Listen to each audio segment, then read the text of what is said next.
Hi, and welcome to Paw Prints on the Mountain, brought to you by the Humane Society of the White Mountains. I'm your host, Mike Bosely. In a couple of moments, we'll get to meet some of our furry friends, as well as Deena Pace and Debbie Torbet with the Humane Society. But before we do, it's time to go into a segment that I like to call Bosley's Pet Peeves.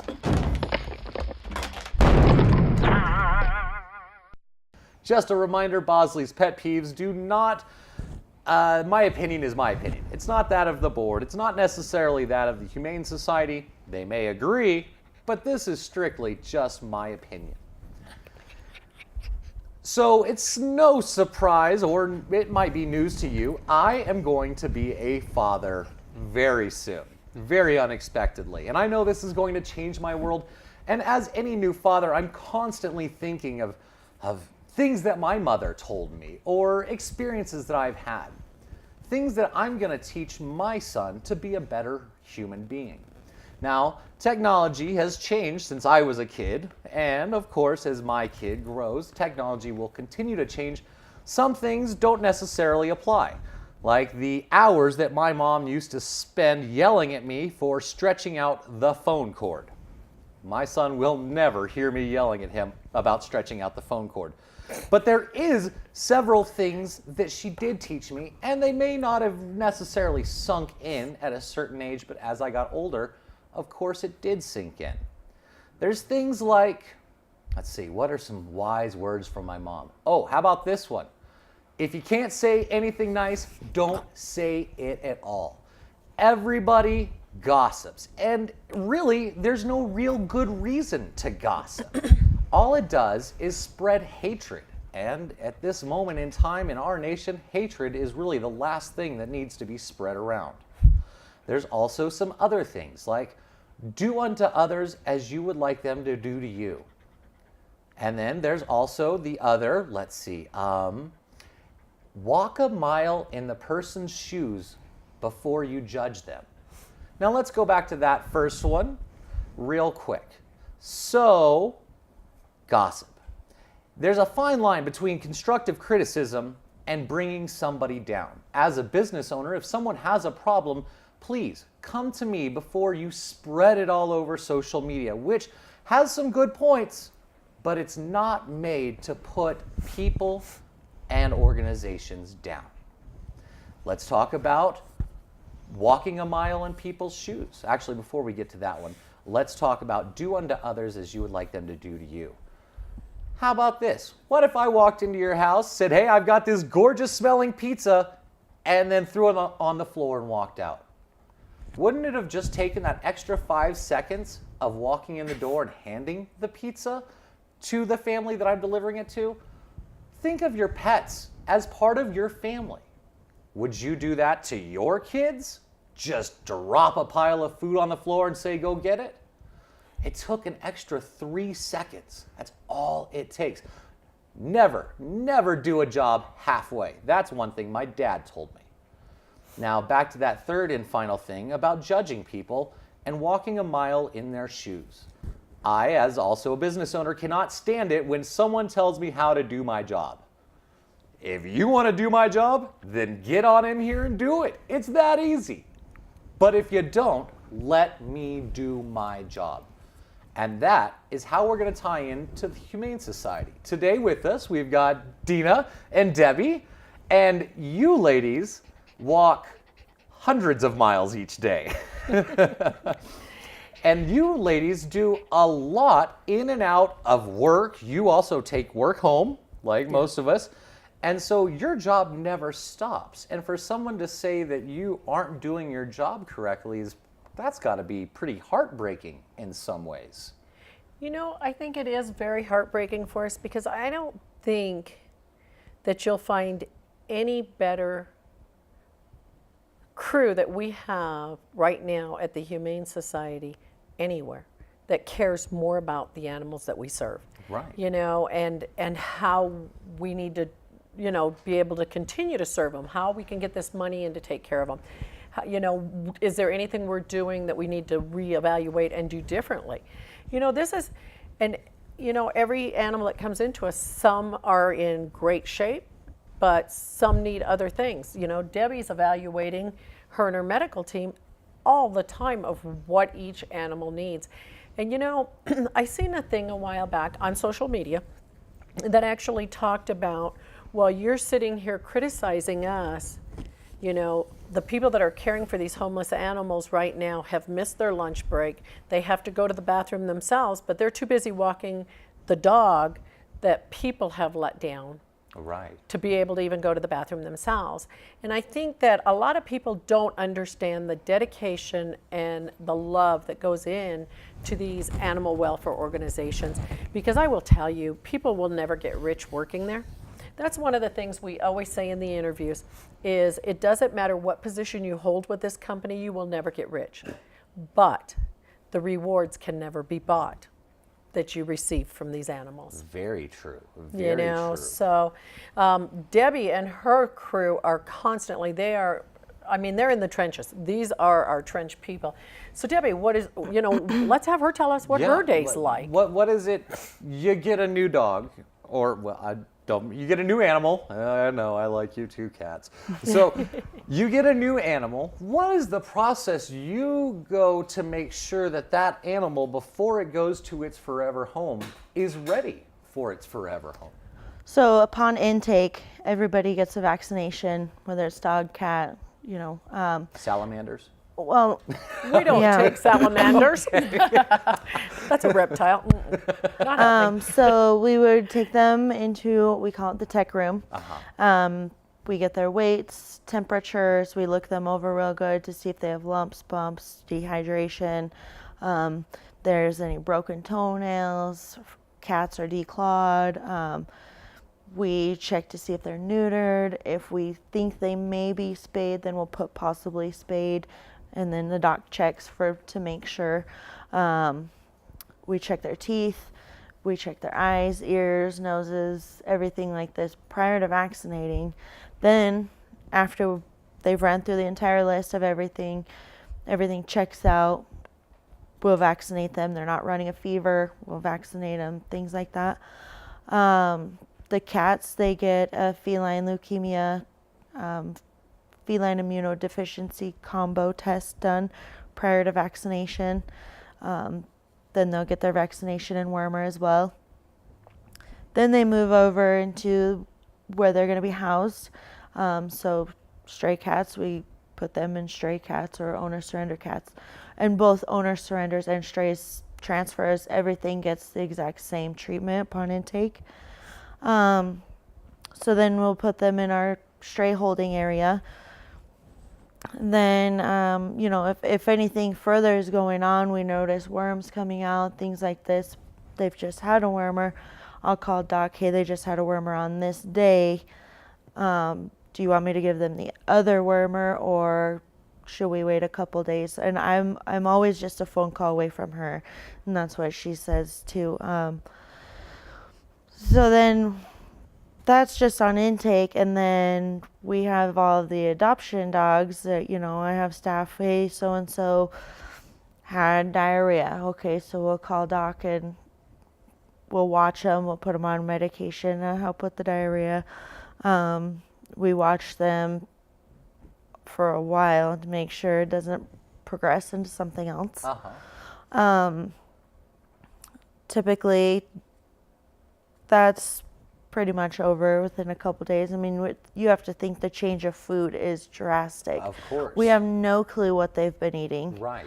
Things like this. The stress of the being stress there. of being at the shelter dogs. causes diarrhea. Just numerous things can cause diarrhea, vomiting, things like this. So we'll watch that and make sure everything's good. And then they go over to get spayed or neutered, microchipped, everything like that. And then after they've been spayed or neutered, the following day they would be available to go home.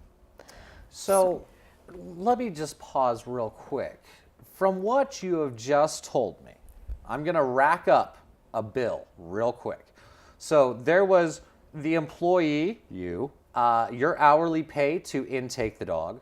Then we had a dewormer and a vaccination, a vet, two vaccinations. two vaccinations. So the dogs get 2 vaccinations. They'll get a distemper parvo vaccination and a bordetella and a wormer So- upon On intake. intake. On intake. intake. So we've got employee hours. We've got 2 different vaccinations. We've got a wormer. We've possibly got a vet visit for spayed or neutered. And then we've got microchipping. And the whole time we're doing all of this, once again, there's still employee hours going into this. So I could add this all up, and off the top of my head, I'm not a math major, but that's racking up there. And the Humane Society charges $75.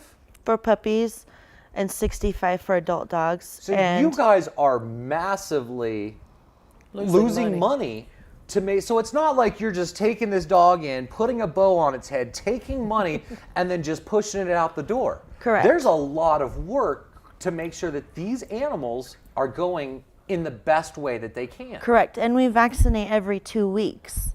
So just to make sure that everybody has a booster, and if there's puppies and they, like, say they were born in our care or born in foster, whatever the case may be, they've had at least 3 vaccinations prior to leaving, which they're still going to need more vaccinations because they're not completely up to date at the time of adoption. So then that is up to the adopter to be able to take them to the vet, continue their vaccinations up until they're 16 weeks old. So if we have a puppy that's adopted at 2.5, 3 months old, they still need more vaccinations. That's kind of like us getting an antibiotic from the doctor and then just taking half of it and Right. expect it to be perfectly Right, good. and you're good now. Right. Yeah, well, you you're feel done. good, so I Yeah. don't need to take this medicine. But yet, Exactly. there's so much more internally behind the scenes Absolutely. that are going on. So Absolutely. the importance of continuing the vaccinations and continuing the care is just as important as the adoption itself. Correct. Absolutely. And the adopters are informed. We go over everything with them and explain that they're going to need more vaccines. We even give a wellness check to the vet of their choice up here so that they can take that pet to the vet and make sure it's healthy and stuff. That We alone pay is for that. $65, if not more, for a wellness check. Wow. So you guys do go paw and foot to make sure that these animals... And then some. Yep. To make sure that these animals are as happy as they can be. Yeah, absolutely. As healthy as they can be. Right. You know, and no one anywhere, of course, is God. We just all do our due diligence. Right. And, you know, Nobody's perfect, and let's face it. I mean, I mess up in my personal business all the time. Yeah. But, I mean... this is something we don't mess up in. We can't afford to mess up with their Right. health. Right. So, yeah, there is no mess ups. There's charts, there's recording. I mean, everything's recorded. You know, there is And I've a noticed paper that- trail of everything that's been done and everything that needs to be done. Right, the transparency Yes. of all of the actions of the Humane Society are just that. Absolutely. Transparent. Absolutely. You know what? We'd love for people to come in and see what we do. Come join us. Come volunteer. Come walk a mile in our shoes before Absolutely. you judge us. Absolutely. We will be back in just a couple moments. We are going to visit with our new furry friends. Yes, kisses, kisses. And we will be back. Just a word from our sponsors in just a moment. Stay right there.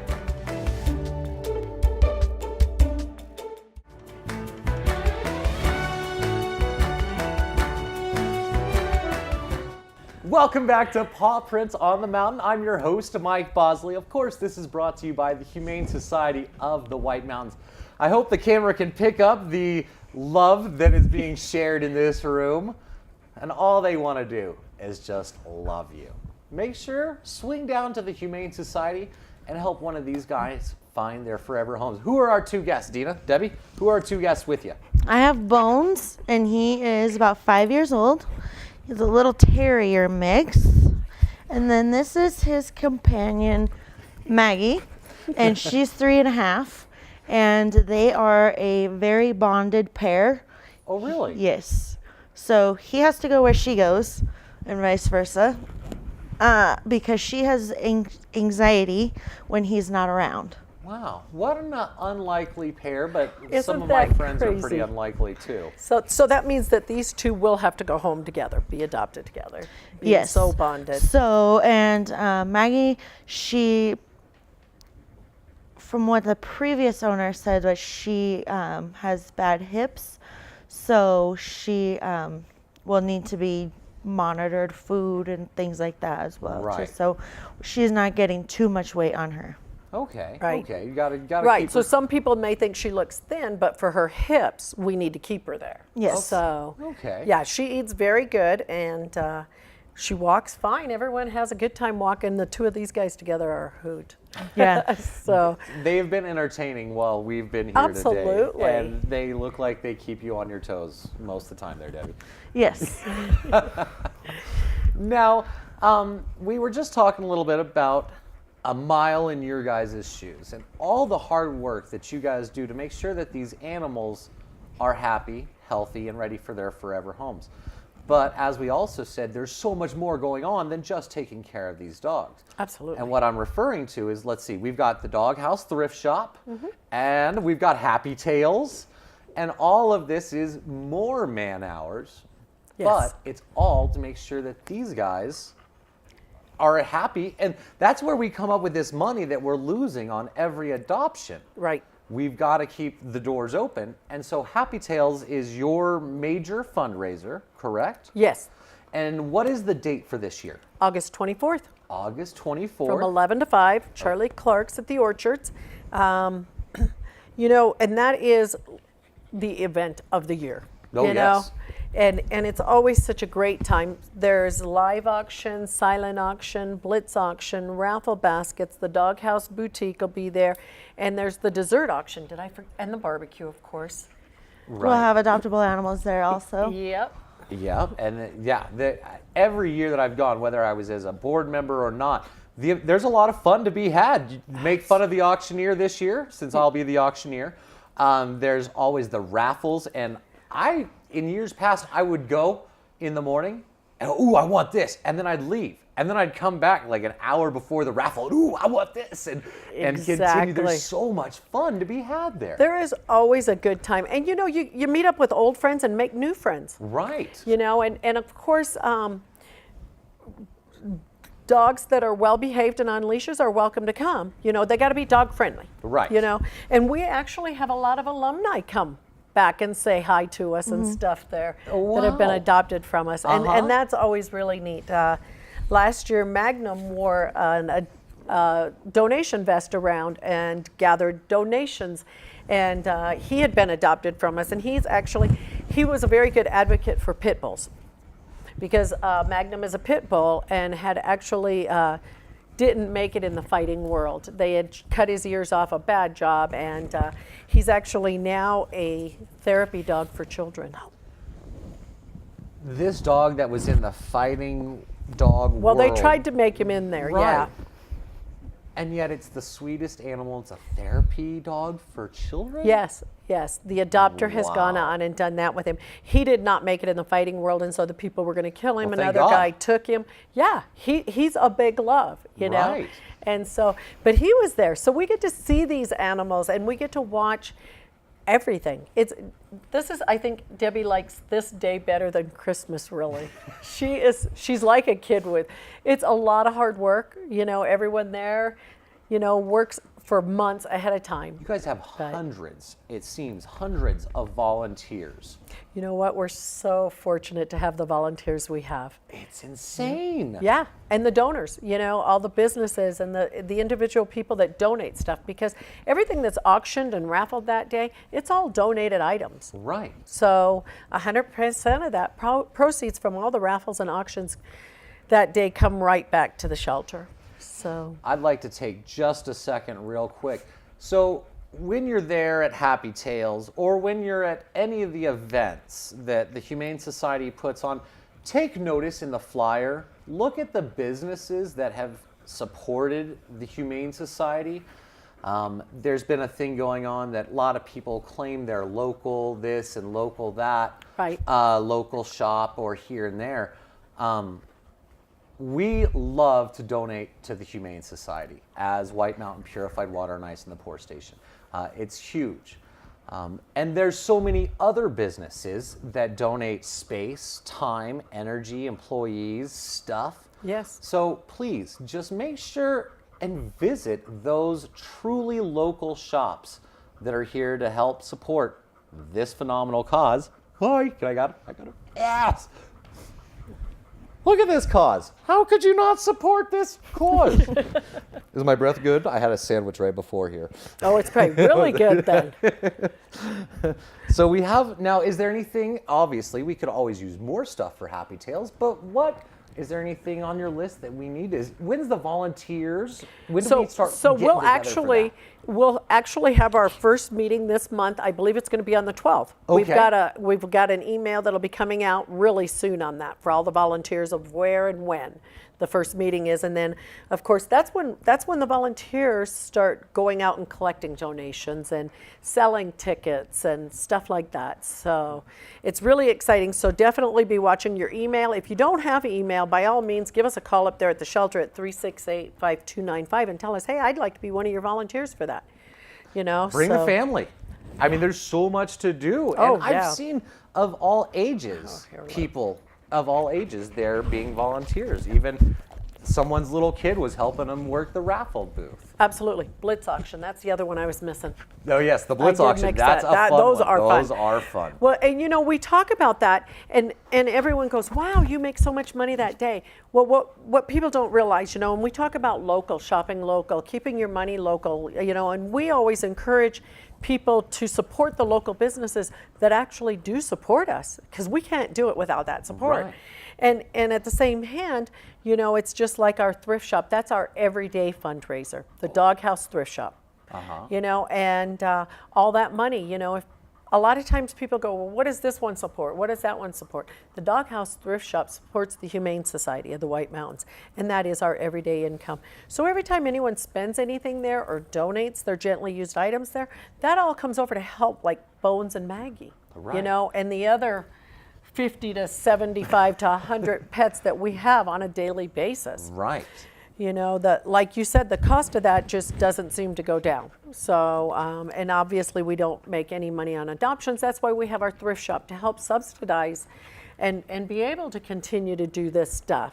Now you guys have got a lot going on. I mean, I'm driving by the Doghouse Thrift Shop and there's big pieces of machinery out there. There's trees falling down. What is going on? Well, all that part of it is done. So, we had a problem, of course, with parking. Who doesn't in this town? See, she And agrees.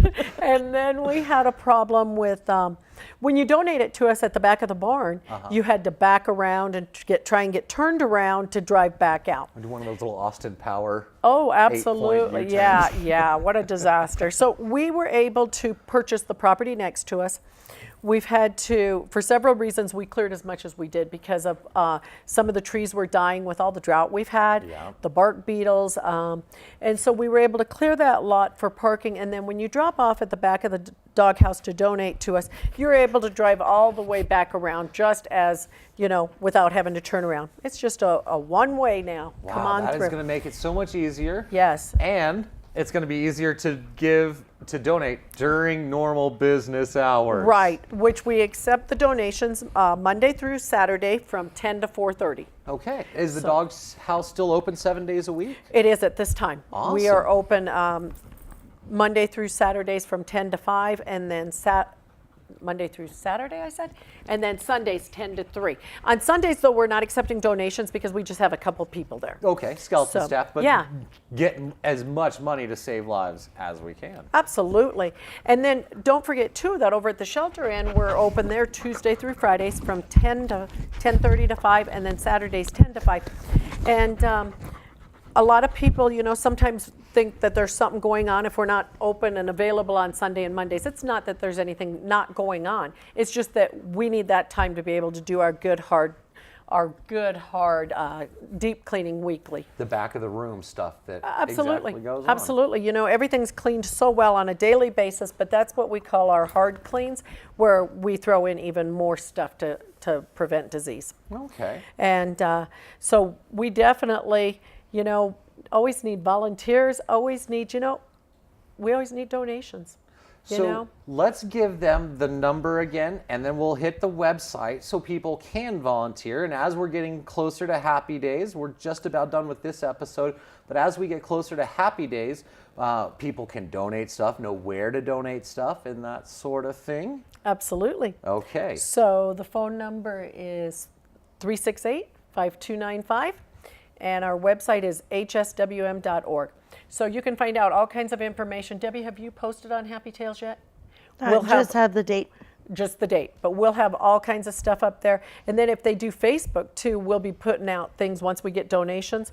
I can tell you, you know, like right now, we already have a motorcycle that's been donated, a nice Victory motorcycle.